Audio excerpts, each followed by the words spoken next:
به خاطر من این دردسر بزرگ به وجود اومد. به خاطر شما هیچ دردسری به وجود نیامده. همه چی خوبه. لطفاً بهم اعتماد کنید.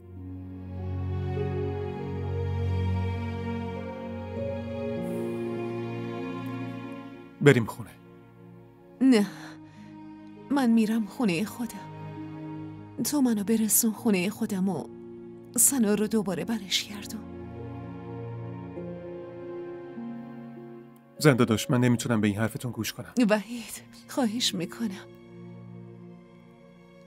ببین، تو اگه منو خواهر خودت میدونی پس به حرفم گوش بده. اون خیلی بهتون بی احترامی کرده.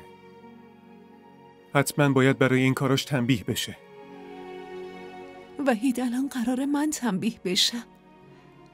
واقعا تو میخوای من اذیت بشم؟ اتفاقا من اینو نمیخوام. آخه اونو نمیذارن شما توی راحتی و آرامش زندگی کنی. وحید، تو هر کاری میتونستی برای من کردی.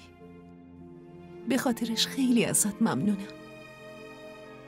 فقط برام دعا کن، چون دعایی که از ته دل باشه هیچ وقت رد نمیشه.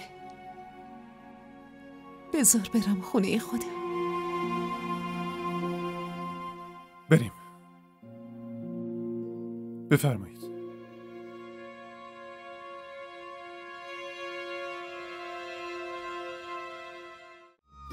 کانال ما رو سابسکرایب کنید.